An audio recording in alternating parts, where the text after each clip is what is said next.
Rakdos has returned to the Tainted Grail. Continuing on with our difficulty 17 Pathfinder run.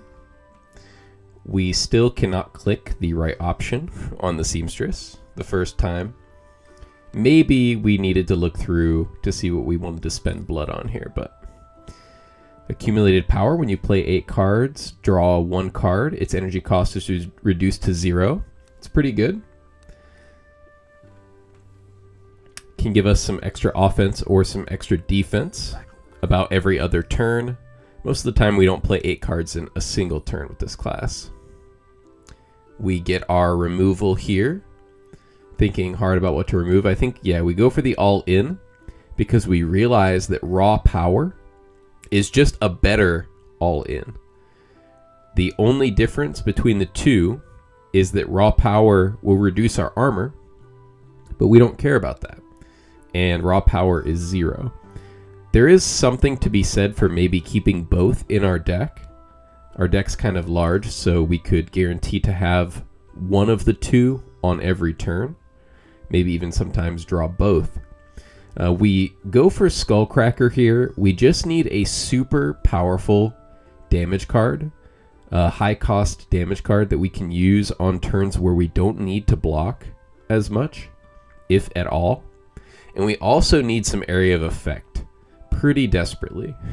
We're a very, very single target at the moment. So Skullcracker's a good pickup here.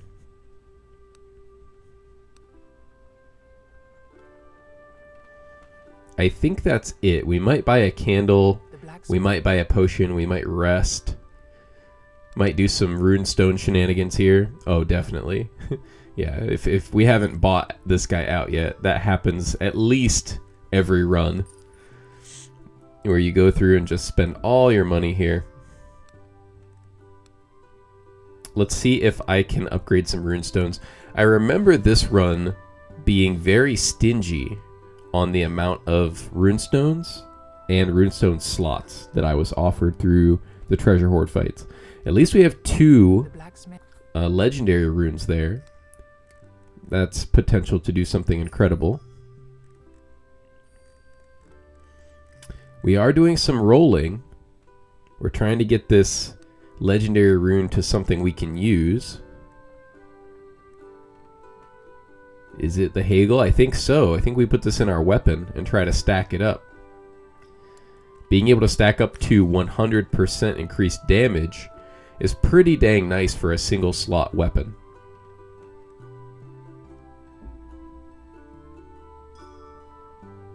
And especially on this class that takes so much time to ramp up their damage.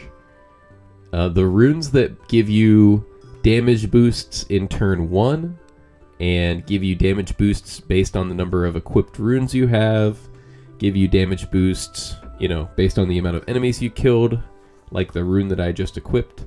All of these things are going to make your Pathfinder run a lot smoother. This class is balanced around the idea that they're not going to be able to easily achieve high amounts of percent increased damage.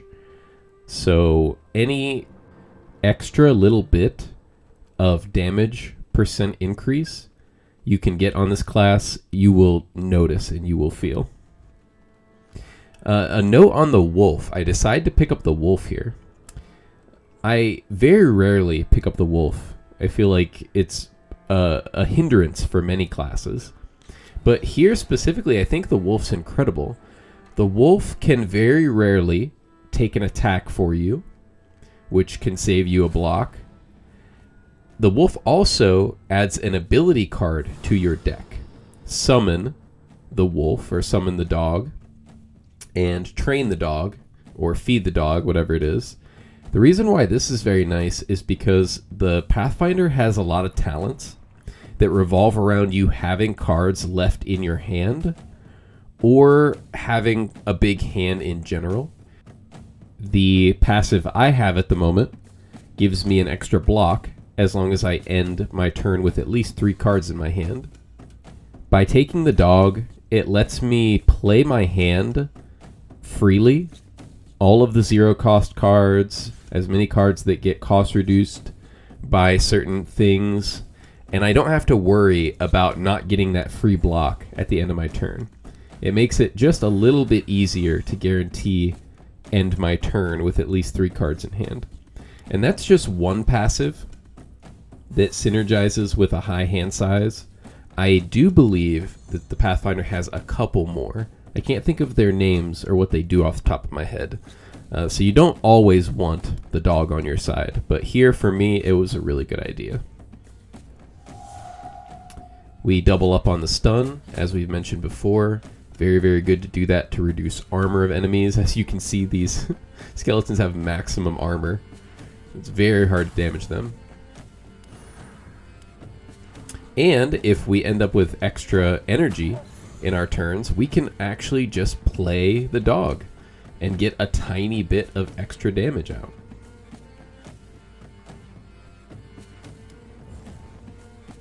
Any little tiny bits of extra damage we can get.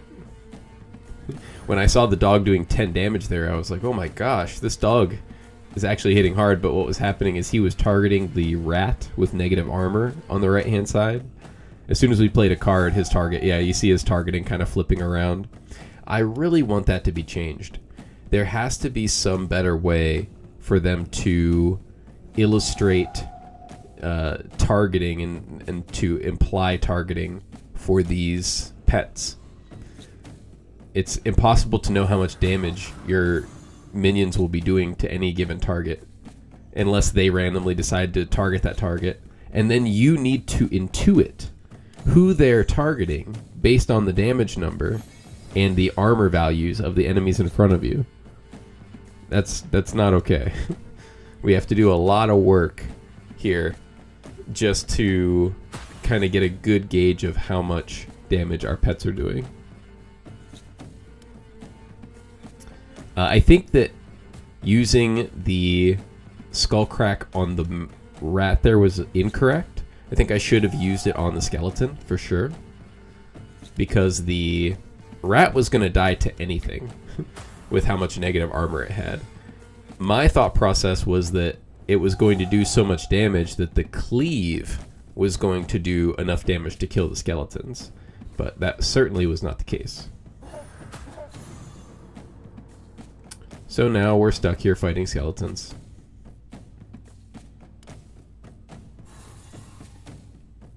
And every iteration of them resets their armor reduction. So every time you kill one and it spawns a new form, you have to reduce the new form's armor once more.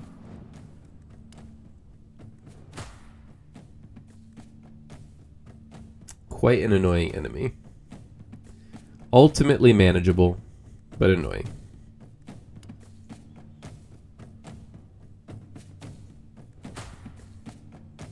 Onslaught did nothing. Despite my damage percentage and my blocks, Onslaught did nothing just because he had 50 armor.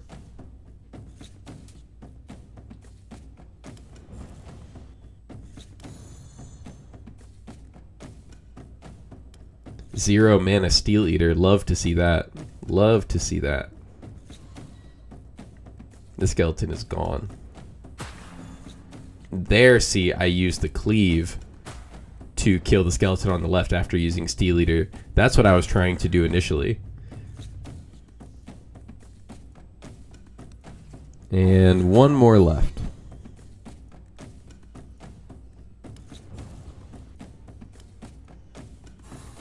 Duplicate the raw power.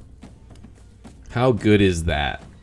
To be able to play Insight for free because of our passive, and then play raw power for free because it is just free on its own, and get a 100% damage increase for the turn. That's like skipping 2 turns ahead on our damage increase track. There we go. Get a card choice here. I do believe we decline all of these.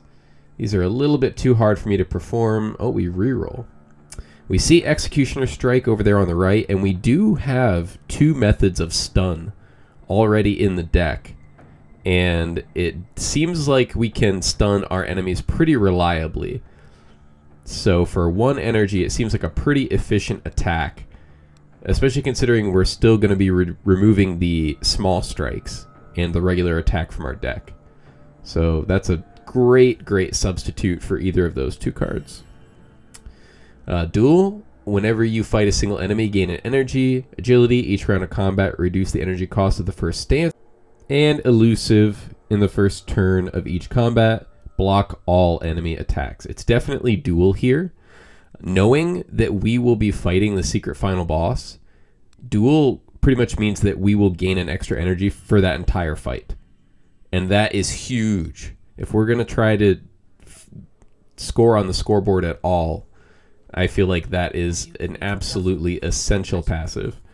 I don't have all of their passives unlocked just yet, but I have a hard time imagining there's one better than that for the secret final boss specifically.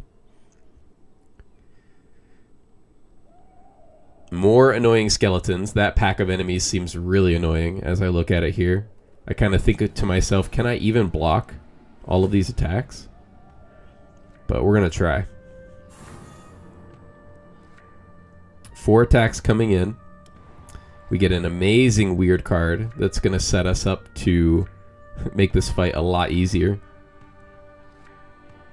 And we get Steel Eater and Skullcrack in the first hand.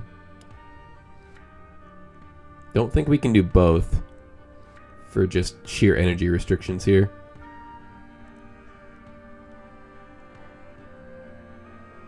I might choose to Steel Eater instead just because Skullcrack does good damage, but not to enemies that have 50 or 75 armor. Yep, that is what I decided to do. Do I reduce armor even further? Wow. My plan is to just crush this dude's armor. And the reason that I did that was because I didn't have my damage ramping yet. My damage was so low on that turn. I didn't have any damage amplification cards either. So really, I was best served just trying to reduce armor and set myself up to be able to kill when I'm stronger and they are weaker. While we got this free time, we'll get the doggy out. Now our damage actually can go through to that guy on the left. We draw raw power again, thankfully. And we don't have too many incoming attacks. This should be a good turn. Get a big boost in damage. And we can stun and Executioner Strike. Unfortunately, we have to do it to an enemy that has a little bit of armor. But Executioner Strike hits pretty hard, and we do have a lot of damage now. But armor. But armor. It's just so good. Get a free block there. Yeah, see, that damage was pretty respectable.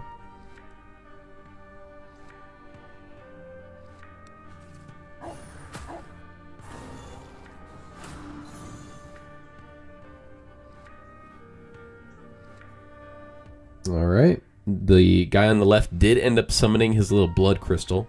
Really annoyed about that. Those blood crystals annoy me. That's why I try to focus on the guy on the left when I encounter them in fights like this.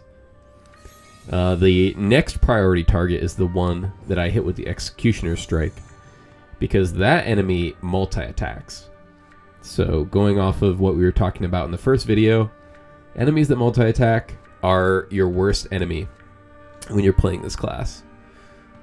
All you want to do is generate tons of blocks, and multi-attack beats block.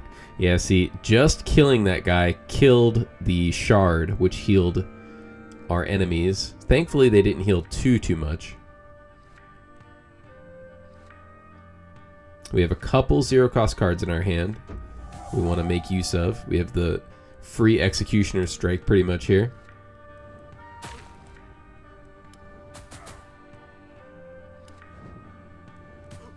Are we fully blocked? Yes, we are fully blocked. We didn't need to use that because we had a free block in our hand. And we're going to gain a block at the end of our turn. So we didn't need to use the flute there. But I suppose we missed that.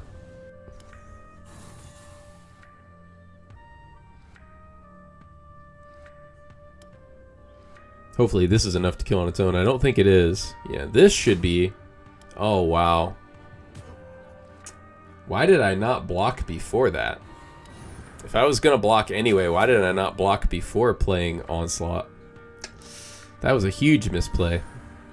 I promise I was thinking hard during this run. At least I thought I was. This is why rewatching your runs is so important. And why I kind of stressed and prefaced at the beginning of this one that it was going to be much more learn with me, as opposed to me kind of just telling you what to do.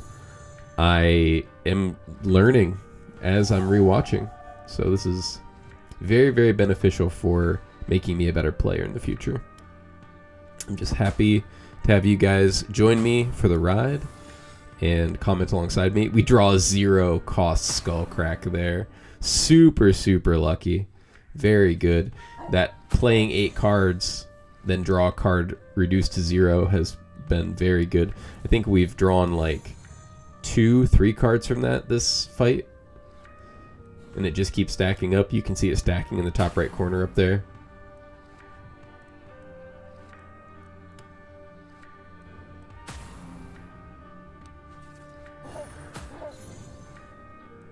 And now our damage has gotten pretty serious for a Pathfinder. And we have a full ultimate charge here. So there's no way these guys are making it through. They are going to be dead this turn for sure.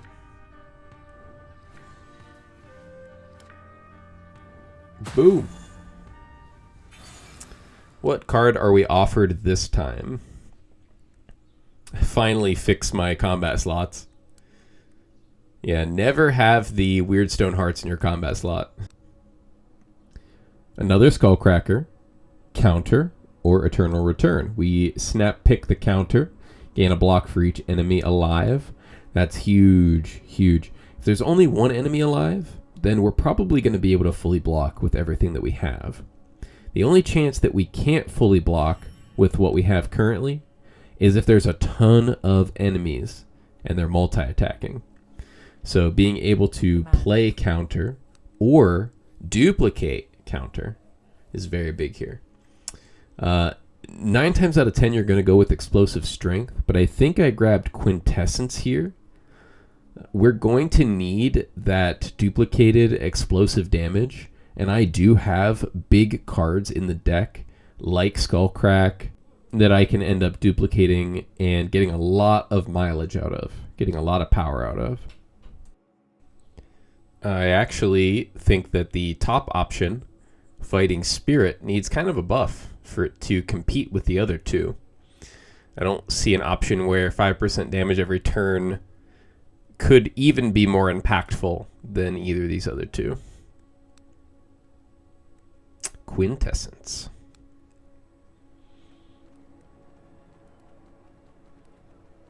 Making our way to the next fight. One of these Lantern Reapers. Creatures that you do want to prioritize and focus. That middle creature right there is a monster that takes a little bit of getting used to and adjusting when you first start playing Tainted Grail. You get your butt kicked at least once by this monster before you kind of understand its shenanigans. But long story short, you just want to kill it as soon as possible.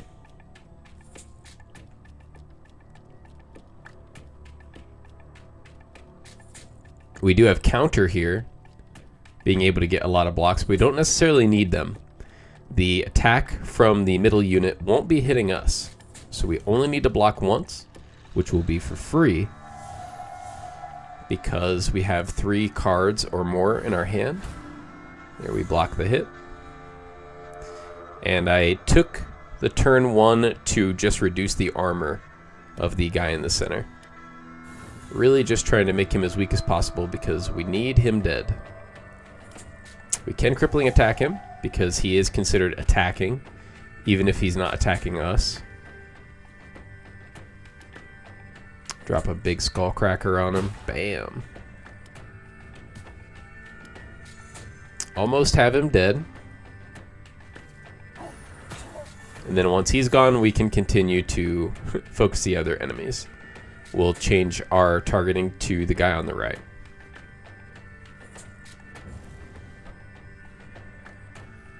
Duplicate our Hold Breath, another cool combo that we can do to reduce the energy cost of the stuff in our hand. Also helps with our ultimate. Free Steel Eater will probably drop on the guy on the right. I was gonna say we should do that before. Oh no, we had to do that to reduce his armor back down because it seemed like he gained some armor. Yeah, so just to ensure the kill.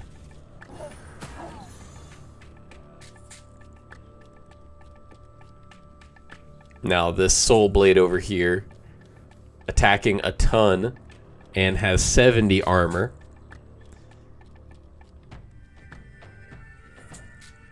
I'm gonna have to try to draw the stun or use our flute. That's another option that we have.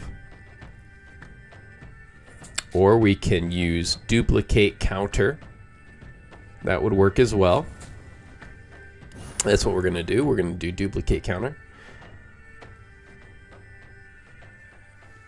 Now our onslaught should be hitting pretty hard, especially if we use raw power. And I think that's the plan here. Yeah, use the flute, get 6 blocks. I will get my 7th block by ending my turn with 3 or more cards in hand. So right now I'm fully defended. We get a 7 block or a 6 block onslaught here with the 400% increased damage. And still his 70 armor makes it look like nothing. Look at the damage that it showed between the target with 50 armor and the target with 70 armor. Armor is huge. You have to reduce it. In higher difficulties, it is mandatory to reduce. Yes, I've already used it. So we decide to use the ultimate here. Probably should have done that first and used Steel Eater. I don't even need to use this barrier. Why am I? Oh, because he's attacking more times. Yes, I hit him, which lowered his life and didn't kill him. So now he's dealing more damage and attacking even more. So I'm like, dang it. And I know if I hurt him anymore, then this problem just gets exacerbated. So truly all we can do is Steel Eater, which is what we should have done to begin with. But we get very lucky, and on our 8th card draw play, we'd get a free stun. So all of these blocks kind of didn't need to be there. And this is an important lesson for just turn order and gameplay. If you have resources that let you draw cards, typically, not always, but typically, it is better to do that before you make any major plays for the turn. The idea behind that is that you just need to have all of your options in front of you before you decide what to do. You want as many options and possibilities in front of you at once before you make any major decisions. Because I did things in such a bad order last turn, I was unable to reduce the armor this turn, and because he still had his 70 armor, I could not get the kill. Here we even drop a consumable, just hoping to spam him with attacks, just praying that it will be enough damage to kill him. Thankfully we have stun as a backup here. But you can see how this stuff can get really out of control, and that's all it took was 1 armor reduction and 1 attack, and he's dead. I didn't even need to use the consumable. Another offering here. Whirlwind we could take, but we don't really need it. 2 Feints I've never liked. We have the money to re-roll. Refreshing Breeze is very good for this particular class. Gaining an energy for 0 is very powerful. The small downside of a 25% damage reduction is nearly negligible. We end up getting our mastery option here for level 10. This is a tough choice.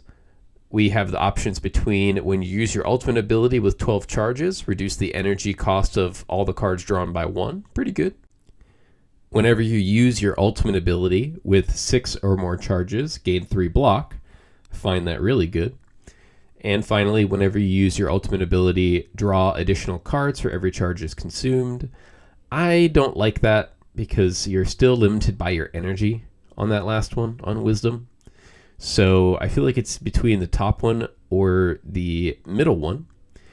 And because our damage, most of the time, is directly related to how much block we have, and being able to get up to 6 charges is pretty easy to do from 0 in one turn. So theoretically, if I get enough cost reduction and 0 cost maneuvers, I can use opportunity block every turn. So not only am I getting a free block from having 3 cards in my hand at the end, I'll be getting 3 free block from opportunity block every turn. So that's 4 block that I can gain for free every single turn. Now we are very well defended. We finally have the worries of just getting murdered kind of out of the way. It's going to be very tough for us to just get destroyed by an overwhelming amount of attacks now. Here we get the option to trade out one of our runestones for some consumable items. I have never been brave enough to trade out a rare runestone or a mythical runestone. I've always given them really junky runestones, so I'm not sure exactly how the rewards scale up, but we grab our basic items and roll out on our way. Making sure to have items we don't mind parting with in our combat slots while we're going through these basic fights.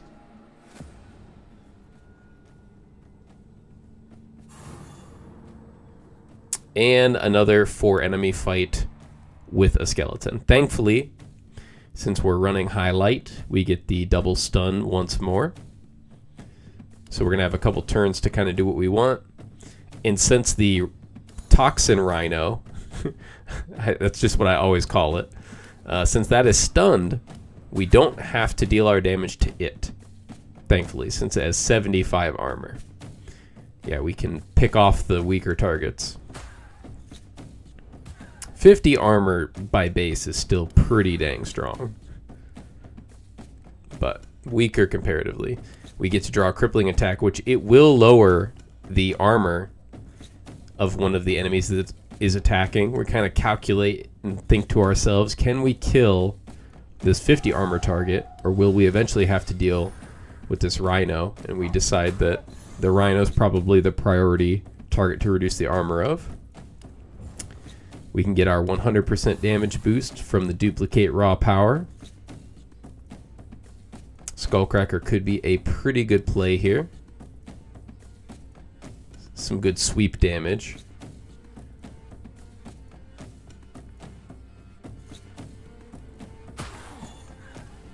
Nice, we get a kill because of the quintessence. It was doubled.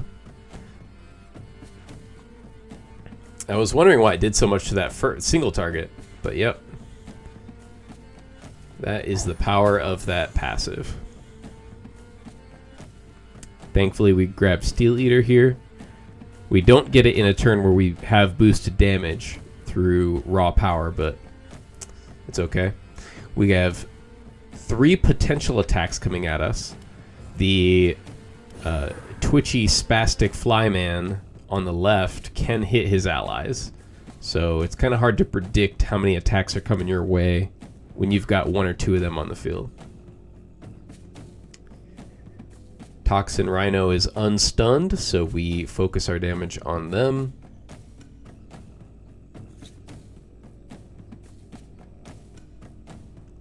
Managed to get their massive amount of armor into the negative. We try to play Refreshing Breeze after we have played our other attack cards. But the issue with playing that Refreshing Breeze is that we can't get our ultimate all the way up there. So we kind of have to just pass turn.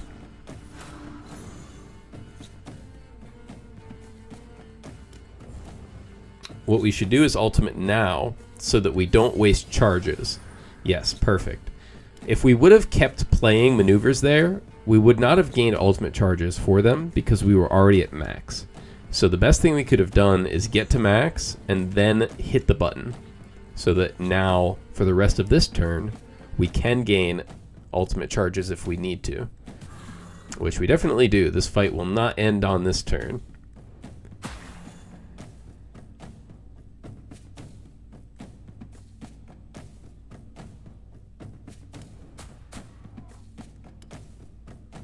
We do get the kill on that high armor skeleton, thankfully. And he spawns with even more armor.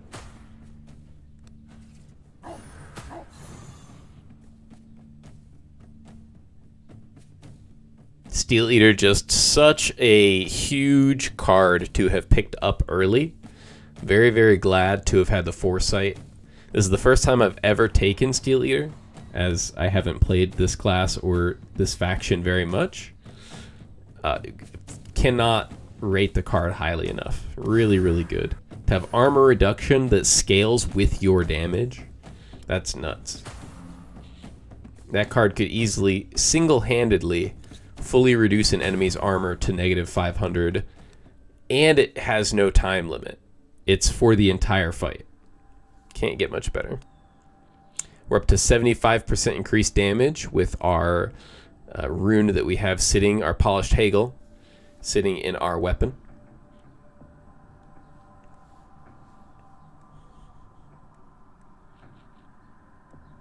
Giving our runes just a quick look over. Like I said, not a lot of options here when it's coming to the slots. We don't get a lot of slots this run. Good. Always buying Wayfarer Leaves. One of the stronger items in the game for sure. Especially on a class that has a really hard time playing all of the cards in their hand. Class that is always happy to have more energy. We get a little confused by the pathing here. It really looked like you should have been able to go straight there. And this guy kind of sneaks up on us. Well, we sneak up on him, but I thought we could talk to the tavern without the fight. Alright, no one is attacking in round one, so we can fully use round one to just set up. And we have Steel Eater. Ideally, I would want to try to buff before I cast this Steel Eater. So maybe I should have probably played some cards, tried to buff up a little bit. Yep, since we're just setting up, we're going to get the dog out, and we're going to save our duplicate till next turn. Alright, our duplicate's active, and the Tainted Force was an armor reduction. Whew, super good. Now our damage should be very, very strong, especially if we Insight Raw Power on ourselves. Then we'll have a lot of damage. Enemies don't have much protection. Oh, I see, we had to block. I think we had to block because we realized that we still were not strong enough, even with Raw Power duplicated, to get a kill. So we're really just focusing on our defense here. I don't think we needed to play this fight this way, but it's the way we chose to play it. I think that upon rewatching a lot of these fights, I'm learning the better ways that we could have played each of these turns, and it's just going to help with our future runs. Here are passive draws, Skullcracker for 0. Really, really loving that passive that's drawing cards and reducing their costs. Super good, and made even better by the fact that we have 2 cost and 3 cost cards in our deck. I think that's like the second, maybe even third time that it's drawn Skullcracker for us and reduced it to 0. So yeah. And since our Pet the Dog got reduced to 0, we play that as well. Normally not a card we're looking to play. And we cast Stun. Even though we were fully blocked, we cast it to build up our ultimate charges more. Every single maneuver we play will get us closer to that 12 out of 12.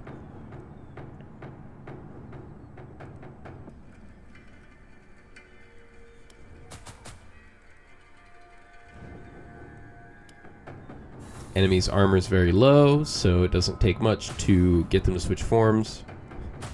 Now their armor is way higher, so probably won't be able to get the kill. Yeah, you have to wait till next turn.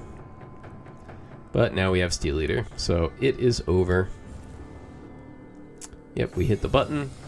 And the final iteration of these skeletons does not actually have a lot of armor. They have armor for the first couple phases, but the last one is pretty frail.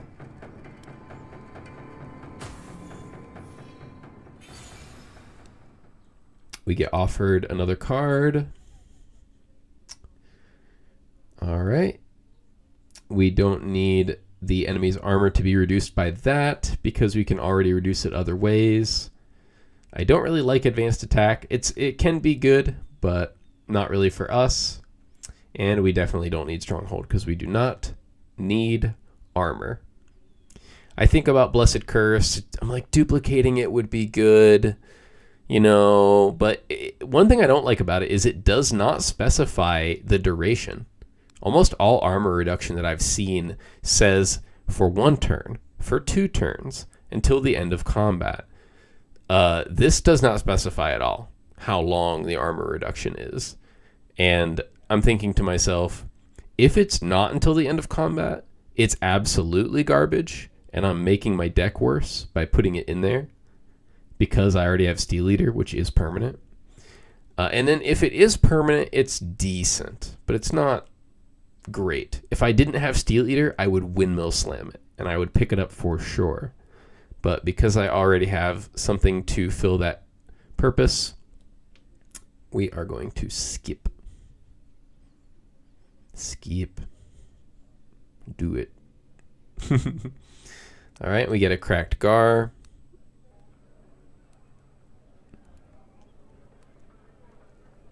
Sneaking into the tavern.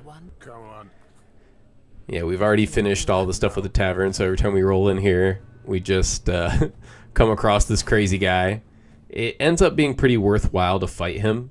You get a lot of basic runes and some consumables, I think. The easiest way to win this fight is to just defend for 5 turns. His attacks don't do too much, so defending for 5 turns is pretty easy. You definitely don't have to kill him. I have killed him before, and I think that you don't get much from it. I think that you don't get anything different for if you were to just block for 5 turns. So not sure if you really want to waste your time trying to deal the damage. I think I do here, though. I think I really do try hard to kill him here, and I think I might even succeed. Which is kind of crazy, because this class is specifically not a burst damage, race to the finish kind of class, but the build that we have here just has a lot of powerful interactions. Despite his armor and his massive life total, we have already hit him for half of his life. Yeah. Yeah. Not a burst damage class, not a class that is known for being able to output a lot of damage in a short period of time, but we're doing it here. We should Steel Eater here. The other thing that makes us powerful against him is he's 1 enemy. And we did take the passive earlier that gives us an extra energy against just 1 enemy. So, oh yeah, we're using the flute to gain blocks to increase our damage here. The only reason we fluted there was to hit harder. And he's dead on turn 3. Yeah. The man finally collapses, and that dude actually had a lot of life and a lot of armor. But yeah, see, we get just the basic stuff that we would have got if we just let the timer run out. No real reason to waste your effort if blocking is easier. But we do combine these. End up getting a tier 3 flawless Stan. I really need a weapon slot now, because I really want that in my weapon slot. That would help me out a great deal with having enemies' armor start very low.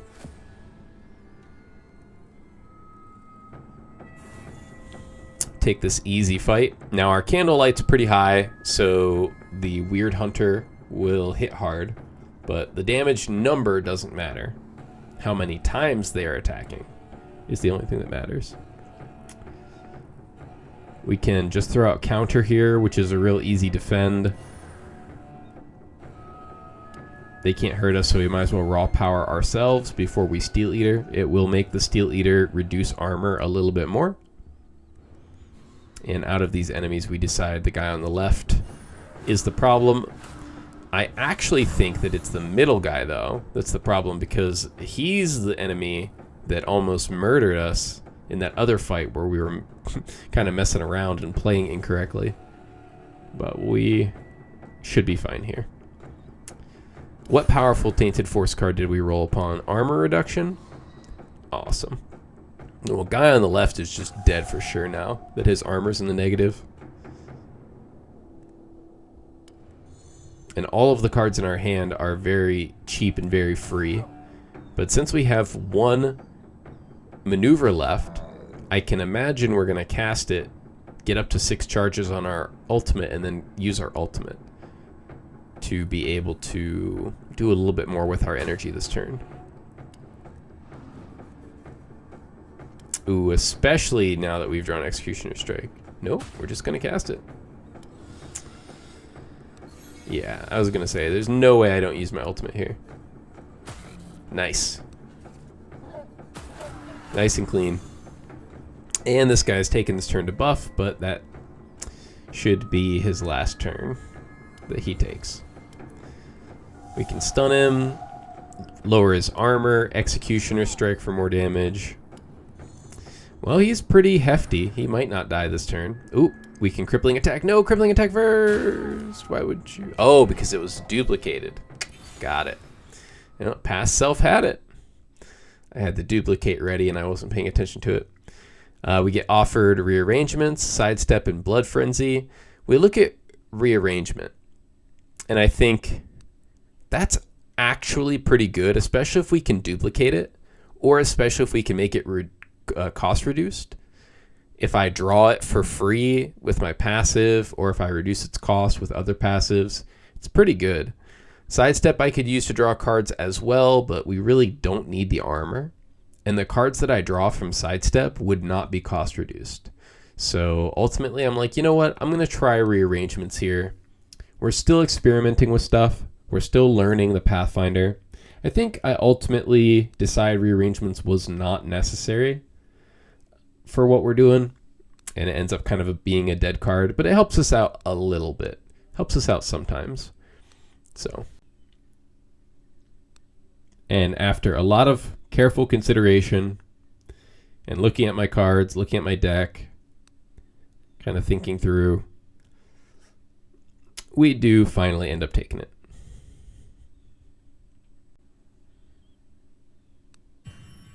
Then another passive to pick. For every stance you play, gain 5 armor and some damage till the end of turn. Whenever your energy is higher than 3, increase the damage you deal by 100%, or draw 1 additional card for every unused block. The first 2 have some interesting uses. I think precision is kind of bad, but it might be secretly good if the damage is multiplicative, meaning that it doesn't actually increase your damage by 100%. What it does is double the damage of your attack. That would be pretty good. Gaining a little bit of damage and armor for every stance you play. We don't need the armor at all. The damage is okay. It'd probably give us about 30% damage, but overprotection is nuts because we're going to be blocking a ton.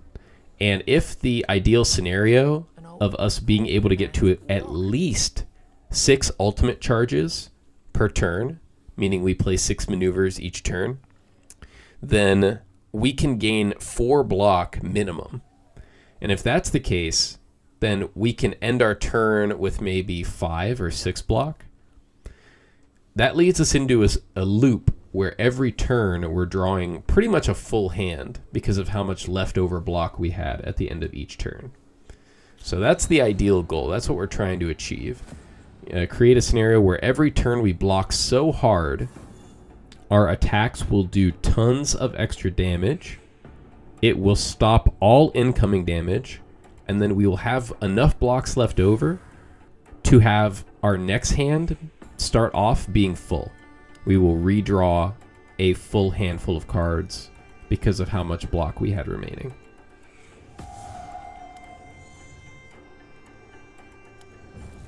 Open it up here with a stun. We set up a bunch of blocks just in case we get attacked. Like I said, these little twitchy fly dudes can attack their allies, so no guarantee we're getting attacked. I think that Tainted Force is a damage dealing card, so we want to boost up our power first. We're debating on if we can double up on the raw power. We see rearrangements for the first time. Thinking about maybe doubling up on the Refreshing Breeze to just gain a lot of energy. Yes, we would reduce our damage by quite a bit, but gaining 2 energy would allow us to do a lot of extra stuff.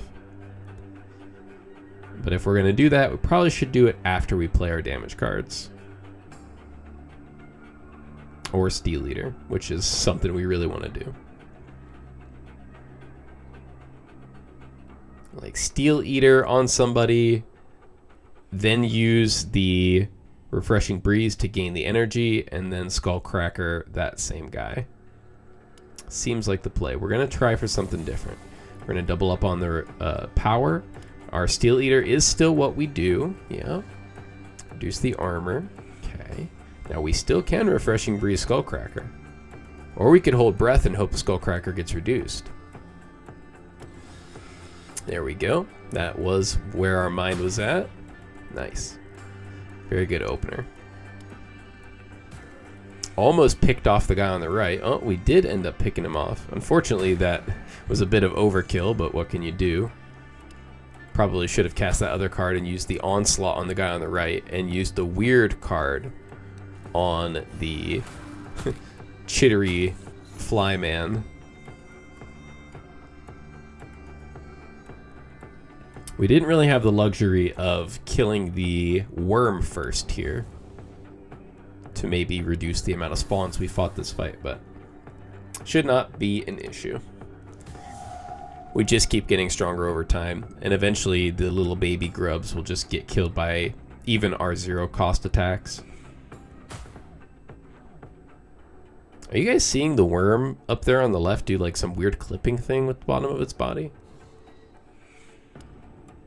My eyes must just be seeing stuff in a weird way. Yeah, it looks like there's just a chunk missing out of it.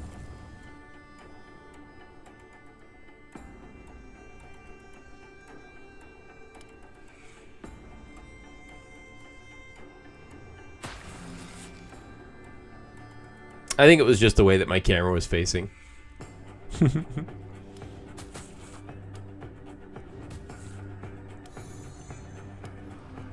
Summon the wolf. We could ultimate here. Debating. Probably should do it, actually. Next turn I'm going to draw a lot of cards.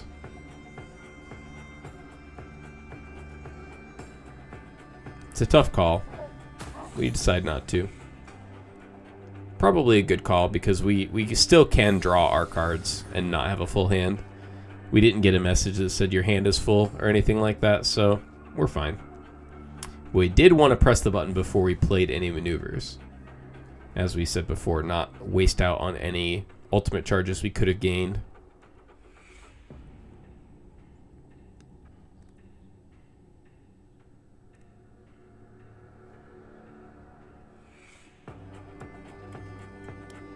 Skullcracker is going to be really good here, just in general.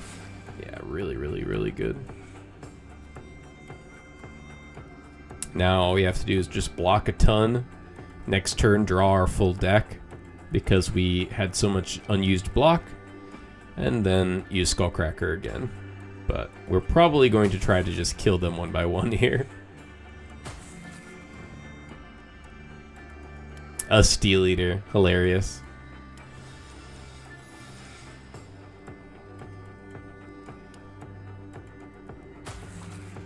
Should have used Crippling Attack against that enemy. Yeah, might have been able to get the kill there if I would have used Crippling Attack against the one that I used Steel Eater on, but the fight is over anyway. Grab our liver and our Tome of Knowledge. We're skip past the runestone combining.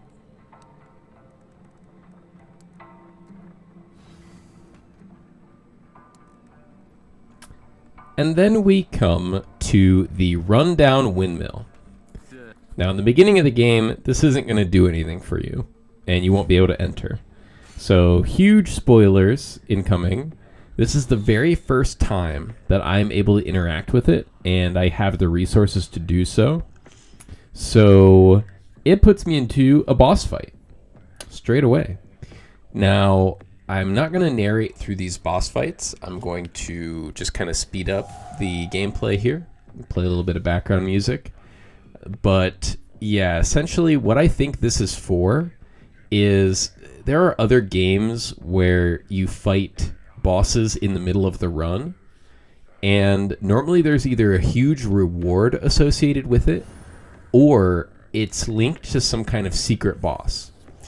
And the way that this game kind of presents itself really makes me feel like there's even more secrecy.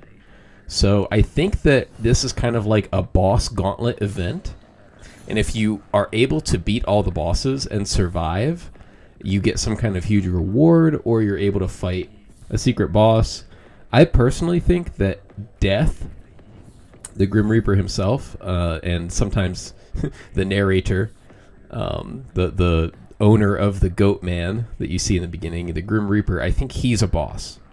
I don't know this for sure, but something tells me he's a boss somewhere in the game. But anyway, I'm going to leave this fight to play out, and I will return.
And we're back. Just finishing up with the first boss fight in the windmill. This fight ends up giving us a lot of experience and leveling us up, so that could be another reason why this event exists. Just kind of an extra experience event, something like that.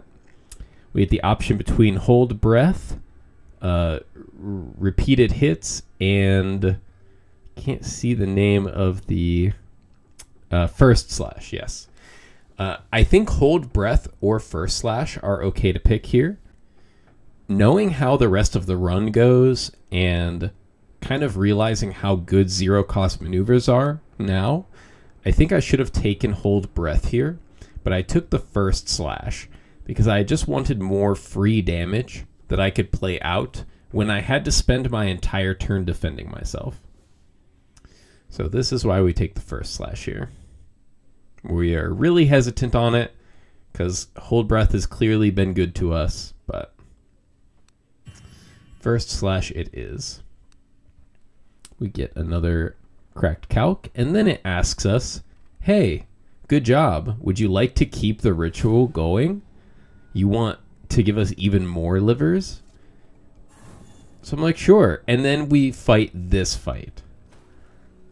Now, I'm assuming that this is a regular fight, like the regular boss fight. But because we're on difficulty 17, we're just taking so much damage in turn 1. And our class really has no way to deal with this. If we would have ran into this boss as the area boss, we might have just lost the run, truly, if he starts exactly this strong. So I really don't know right now if this is a souped up boss or if this is how the boss would have performed if I would have ran into him in the area.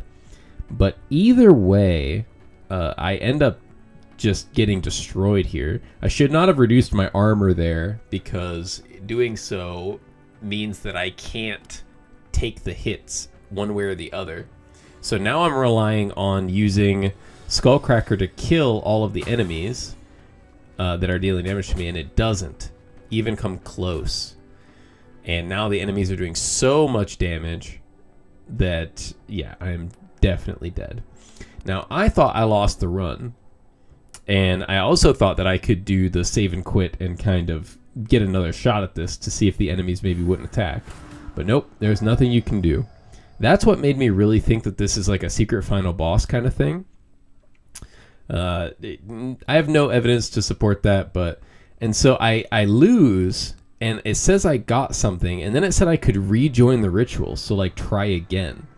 And I choose not to, and then it's done, and I can't go back to it, and I can't re-talk to it.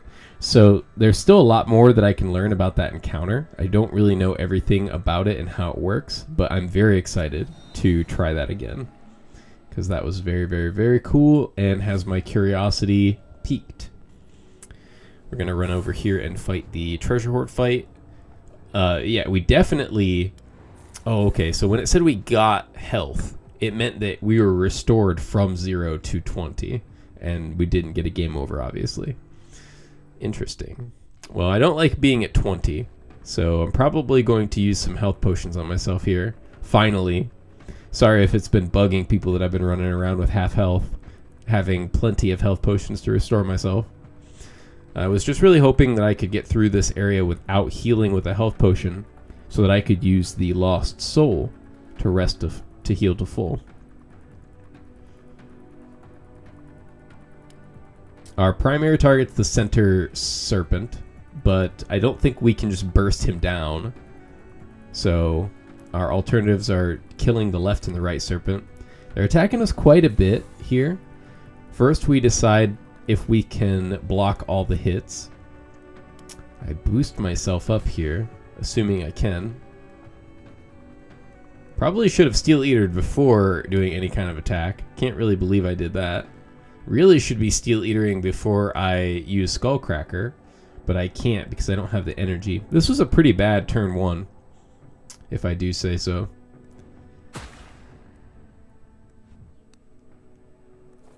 We have to use our throwing knives to finish off the enemy. Hey, whatever works, right? That is what they are there for. That's what they're put in the game for. We go all out and use our flute to block. And we're going to use our barrier charm twice. And our health potions. We just go all out here in turn 1. After getting the crap beat out of us by that windmill. We are not going to lose the treasure hoard fight. No, sir. We get crippling attack, which is going to be really good against these snakes. And we can block for days. Double up on the counter, giving us 4 block. We're only going to lose 1 to him attacking us. And we're going to gain 1 by having 3 cards left in our hand. So We should be utilizing that passive for a 4-card draw at the beginning of next turn. Let's see it. 1. Oh, looks like maybe only a 3-card draw, because I don't think we're going to end the turn with 4 cards in our hand. No, we are not. Oh, we might as well just use a block card then. Yeah. All right. So our blocks go down to 4, and we draw 4 extra cards. Look how huge our hand is. And this should be every turn. On this turn, we're going to be able to use our ultimate, and that's going to give us 3 block on top of whatever block we accumulate for the turn, and on top of the block that we get for having 3 cards in our hand. So as you can see, this block chain can kind of get out of control. We already have 4 block. So yeah, we are definitely going to have a full hand of cards for the rest of this fight.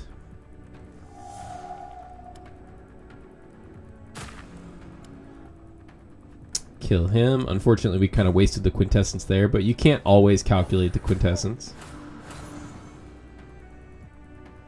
Oh, I see. We chose not to use our ultimate there. We still draw some extra cards for having some leftover block. Massive Steel Eater destroys the armor. He's only attacking us twice.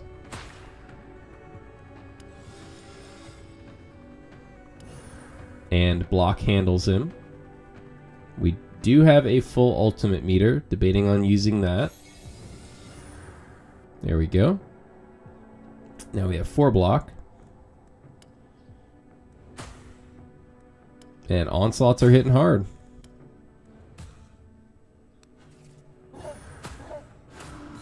Could have used the knife to kill there, but there's really no reason to. And we use our leftover block to draw extra cards. So every single turn, we should start with 10 cards in our hand, something like that. So we'll have tons of options and lots of resources. We're going to be able to use Crippling Attack, Skullcracker, and Steel Eater very regularly. Every turn or every other turn. Let's see if we get our Runestone slot. We actually did. We got offered 2 different ones, unfortunately, but we had to take the weapon. We're going to immediately throw our Flawless Stan into here, reducing the armor of all enemies by 30, which is so big. That's going to help so much with dealing damage and not having to play a Steel Eater on every enemy that we want to actually damage seriously. Very, very useful. We're going to switch out our armor rune here. Now we start with 30 additional armor, and we'll lose 5 after each turn, which is totally fine. Doesn't really help us a ton. Yeah, and we switch it straight back to one that deals 8 damage at the end of each turn. This is nice because if we have to spend our whole turn defending, we can at least get some damage out there. It's not a lot, but it's some. And it scales up with our increased damage percentage that we're going to be gaining from not taking any damage. So it's better than nothing. Great Tainted Force. Actually, not great. Forgot who we were fighting. These enemies can't be stunned for the most part. Just the Mindbender can. So we're not going to be playing that in turn 1. Insight Raw Power has been doing really good for us. But here we might need more block, because they're attacking us for a lot. Yeah. Throw out the block. Really wondering how we can not take damage in this round 1. Should have threw items on my combat slots. It was really stupid not to do that before this fight. Gaining 40 barrier will be very nice if I can somehow not take damage during this round here. So close with the raw power. I could have done it, but I would have taken way too much damage.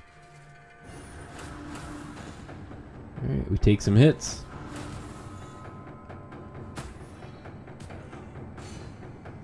But thankfully it was turn 1 where we took those hits. So we didn't lose too much damage from doing so. But what taking that damage did to us was make us lose our focus. Now that we are not focused, our passive won't be reducing the cost of our first maneuver we play. So we lost out on a little bit of efficiency there. And we draw a second turn hand with really no aggression. So we're kind of in trouble here. We summon out the dog because we can. Maybe it'll take some hits for us.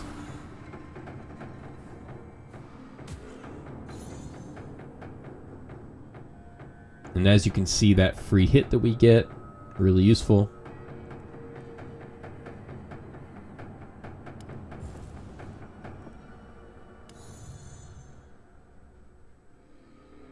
Ooh, we reduced Skullcracker there, that's great.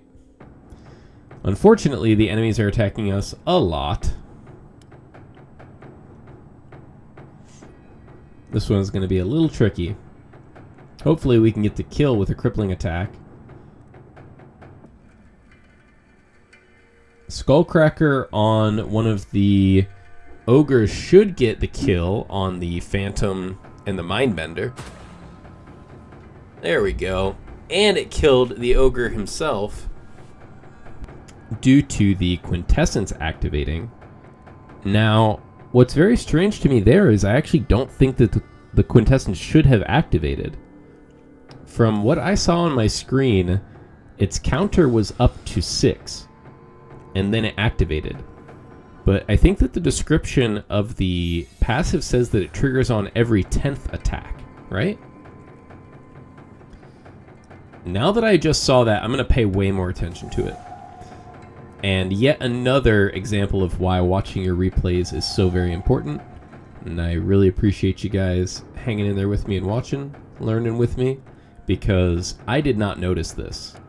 And I might have just misread information on my screen just now, but if not, then we found a bug or a communication error in the game.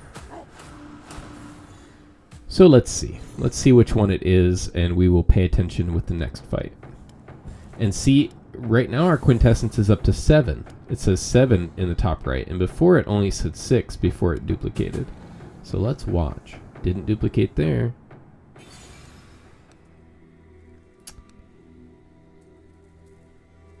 Oh my goodness. I think I understand why it duplicated. Because it says hits. At start of every combat, start with 2 additional cards. Start every combat with 1 focus. That's really good. Gain minus 5% damage for each card in your hand. That is really, really bad for this class, I feel. You're not taking damage almost ever. You're really never trying to take damage. So if you can block all the hits, then you really don't need that. Starting with 1 instance of focus is great because not only does it combo with some of your other passives that require you to be focused, it will save you 1 whole turn. You start turn 1 and it's like you're on turn 2. On turn 2 it's like you're on turn 3, so on and so forth. And there really isn't anything stronger than skipping an entire turn. We clear out everything here and fight the final boss of the area. This boss should be really easy for this class. The aggression that this boss puts out is pretty minimal, and being able to defend myself so well, there shouldn't really be an issue.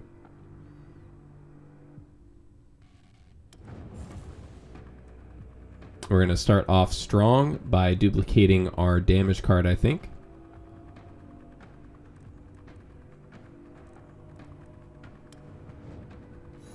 Oh no, we're going to duplicate our draw.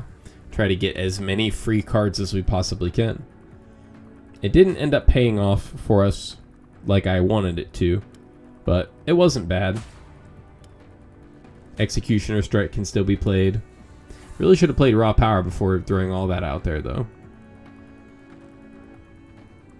Would have given us a tiny bit more damage.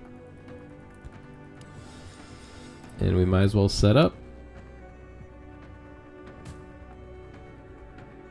We were able to play 5 maneuvers in turn 1. Remember, we're really shooting for that magic number 6. If we can play 6 maneuvers every turn, then we can guaranteed hit our ultimate button every turn.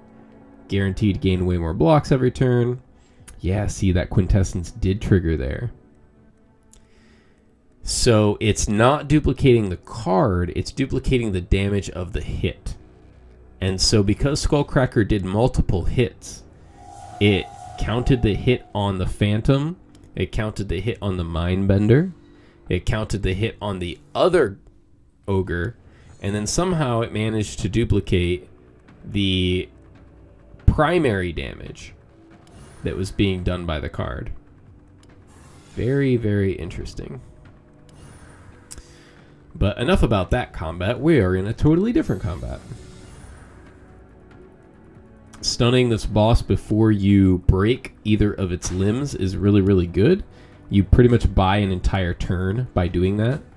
The limbs themselves don't do anything to you, so you can just bide your time and build up, continuously stunning the center.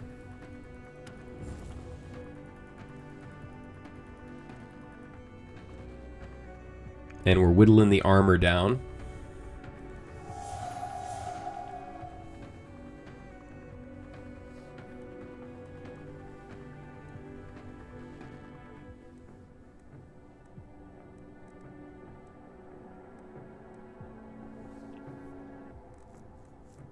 Can't do any damage to the center while the sides are still alive, so we're just kind of planning out the order of attack here.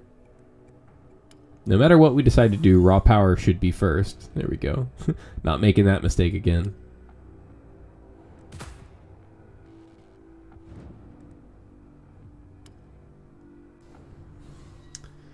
Zero energy Steel Eater on the right side.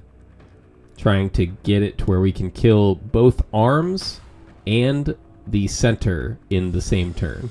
So we really don't have to deal with multiple turns of the little wisps attacking us that spawn from the arms.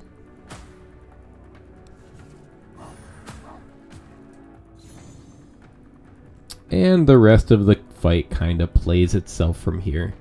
Just bread and butter Pathfinder, stacking up our blocks, keeping ourselves safe, stacking up our damage. I'm going to let you guys watch me murder this boss in peace. Thank you so much for watching at all. Thank you so much for all the feedback I've been getting. This series has made me really want to try harder and make more videos. So everybody watching, you sincerely rock. I appreciate you so much. That's it for me. Take care. Enjoy the rest of your day. And as always, a peace and peace.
This feels like an echo of something that happened before.